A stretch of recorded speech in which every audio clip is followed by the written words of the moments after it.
As it is written in Isaiah the prophet, "Look, I am sending my messenger ahead of you who will prepare your way." Welcome to BT. My name is Jared, and today is our next message of hope. This is part 2 of a series called Two Things I Need Right Now. Yesterday was the first thing I needed that I hope meets your needs as well. Today is the second thing.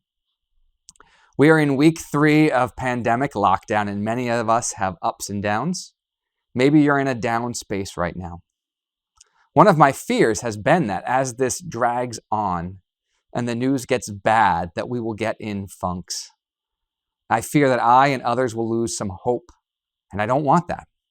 We're making messages of hope to fight against that. So yesterday I said that one thing I think we all need is a God who is really, really big. I read from John 1 and Colossians 1. These two passages show us how big Jesus is. He is before all things, in all things. He holds life. He makes light that overcomes darkness. He's big and powerful. I hope that helped hearing that. Today we look at the second thing I feel like I've been needing lately. We will look at the same two passages as yesterday because they are worth rereading. They are that good. The two passages are John 1, 1-18 and Colossians 1, 15-20. This is John 1. In the beginning was the Word, Jesus, and the Word was with God, and the Word was God.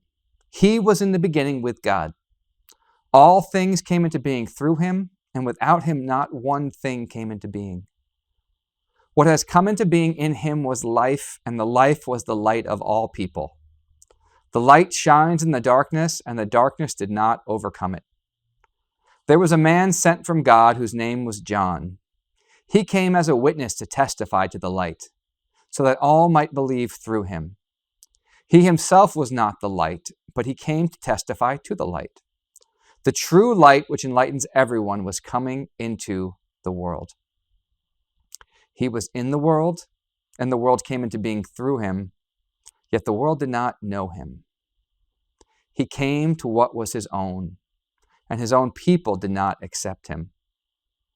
But to all who received him, who believed in his name, he gave power to become children of God, who were born not of blood, or of the will of the flesh, or of the will of man, but of God.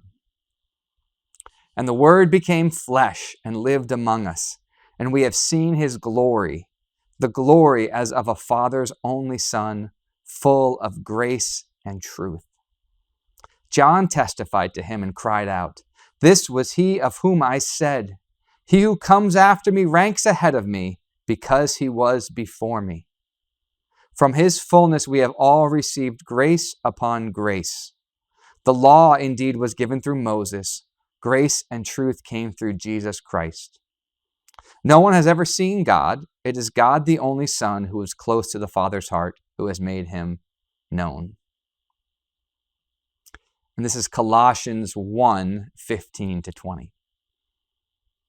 He is the image of the invisible God, the firstborn of all creation. For in him all things in heaven and on earth were created, things visible and invisible. Whether thrones or dominions or rulers or powers, all things have been created through him and for him. He himself is before all things, and in him all things hold together.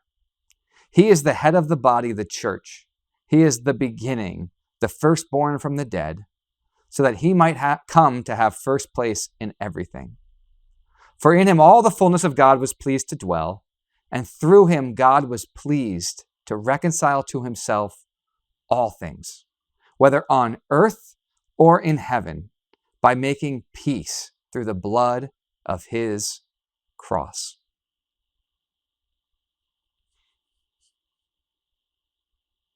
The first thing I need is a big Jesus. The second thing I really, really need, and this is just as important as the first, I need a big God who is also with me in the everyday struggle of life. I need a Jesus who is with me. This big, big Jesus is with us. The Word, the Jesus, became flesh and dwelt among us. One translation of John says he tabernacled, which means he set up a home among us. Another translation says he moved into the neighborhood. This big, big God became the God with flesh who dwells among us. In the Colossians passage, we see all the bigness of Jesus. It's overwhelming stuff. The image of the invisible God, all things through him, firstborn of all things. But in the midst of all of that big, big God stuff are a few very earthly, dirty, messy things. He is the firstborn from the dead. What does that mean? That means he is the God. Jesus is the God who knows death. As we sit around and wait for more people to die, maybe 100,000 more people in America, I need a God who's with us and knows the human stuff like death. Sure, I don't have all the answers as to why God doesn't step in more when we want him to, but at least I know he knows what we are going through. That's something right now. We don't have Zeus on Olympus. We're not searching for a perfect state of consciousness to detach from suffering. Instead, we have the God who knows death, and he is a God who is with us.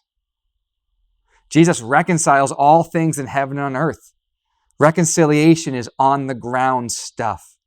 He is with us in reconciling all the broken things.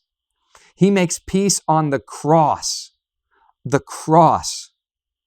That's a form of public execution. That's a punishment for criminals. That means Jesus, God, knows the pain that criminals bear. He knows the pain that people bear for getting punished for things they didn't do. He is with us. He knows the hurt and the pain. That's something big that we need from God, that I need, that I think you need too. The cross. He knows this. He knows the pain that a mother feels losing a child. We miss that when we look at the cross. But in the Gospel of John, John makes sure we see that. I get to preach occasionally on Good Friday, and I won't this year, but when a bunch of local churches in our area have a 7 Last Words of Christ service. We all take 7 minutes and take a passage. One of the words you never want to get is from John, when Jesus says, "Woman, behold your son," and then he goes to John, "Here is your mother." It's not a cool one. Doesn't seem like you can do a lot with it. "Father, forgive them, for they know not what they're doing." Yeah, he forgives his enemies. I can make a good sermon from that. Or, "It is finished." Oh, the whole world is different because of the cross. That's something cool to talk about. "Today you'll be with me in paradise."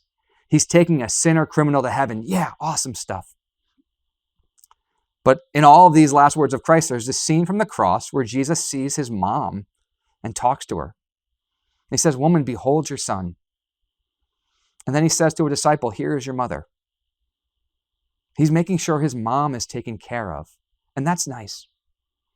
But what do we do with that? Here's what we do with that. We realize just how with us he really is. Get into those few words and get into that scene on the cross. Jesus knows the unique upside-down pain of seeing a mother lose a child. On the cross, where he was making peace and helping everyone else in the world, he had to watch his mom go through that. That's a thing that still happens.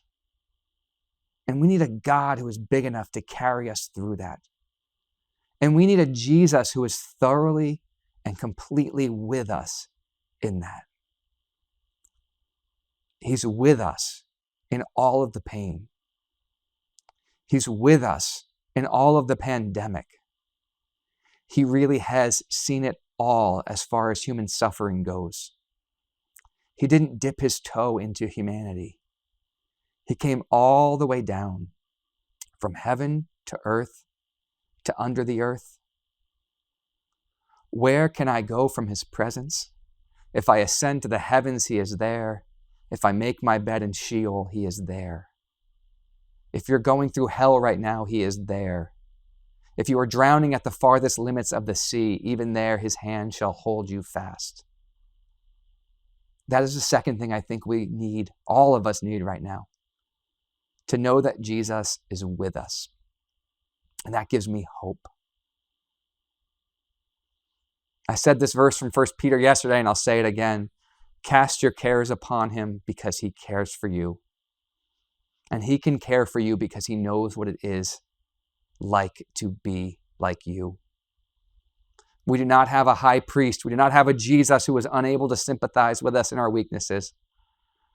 But we have one who in every respect has been tested and was without sin. And then he says this is Hebrews. Let us therefore approach the throne of grace with boldness so that we may receive mercy and find grace to help in time of need. I'm going to close us with a prayer, which are lyrics from a song by the Porter's Gate, because they're an awesome band. If you do not know them, go find them. This song is called He Is Among Us. And I just want you to hear these words. You'll find me with the broken and the weak in the spaces in between. You'll hear my voice cry out with those who weep, only if you're listening. Whatever you do for the least of these, you do it unto me. You'll find me with the ones without a voice, the forgotten and ignored. My blessing is on those who love the poor. Will you open up the door? Whatever you do for the least of these, you do it unto me. Whatever you do for the least of these, you do it unto me. Hallelujah, hallelujah. He is among us. He is among us. Hallelujah, hallelujah. He is among us. He is among us. Hallelujah, hallelujah. He is among us. He is among us. Hallelujah, hallelujah. He is among us. He is among us. That sounds a lot better when it's sung by competent musicians. But God bless you all and hang in there. May Jesus Christ be big enough for you and with you and give you what you need today.